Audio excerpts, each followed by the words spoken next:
हुई। इस समय हरपाल देव जी बाल्यावस्था में थे। युद्ध के परिणाम आने से पूर्व ही केसर देव जी मकवान यह भांप चुके थे कि उनकी हार अब निश्चित है। इसीलिए बिना समय गंवाए केसर देव जी मकवान दुश्मनों के सरधड़ से अलग करते हुए अपने पुत्र हरपाल देव जी को सुरक्षित जंगल में ले आए और जंगल में ही जीवन व्यतीत करने का निश्चय किया। राजा अपने पुत्र के साथ जंगल में जीवन व्यतीत करने लगे। कुछ दिन जंगल में गुजर जाने के बाद बालक हरपाल देव की पशु पक्षियों से मित्रता हो गई और एक दिन अपने मित्रों संग जंगल में भ्रमण करते हुए हरपाल देव ने देखा एक ही स्थान पर बहुत सारे ऋषि मुनि अलग अलग चमत्कारिक साधना और विद्याएं करने में लीन थे। तभी अचानक हरपाल देव को किसी ने पीछे से पुकारा। पलट कर देखा तो वहाँ स्वयं महामुनि खड़े थे और बड़े ही अचरज से हरपाल देव के मनमोहक स्वरूप को देख रहे थे। थोड़ी देर वार्तालाप के पश्चात गुरुवर हरपाल देव को अपने साथ ले गए और उन्हें सभी ऋषि मुनियों से अवगत करवाया। तत्पश्चात हरपाल देव नियमित रूप से उसी स्थान पर आ जाया करते। समय के साथ साथ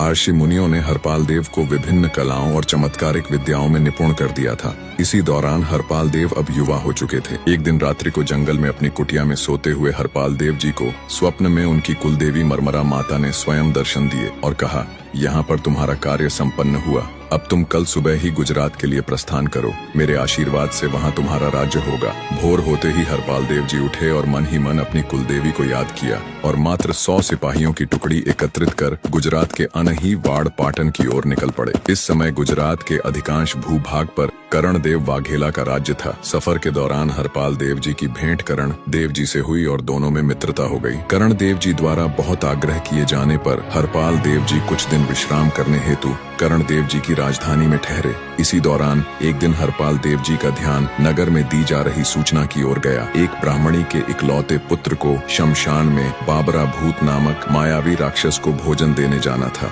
आखिर कौन था बाबरा भूत?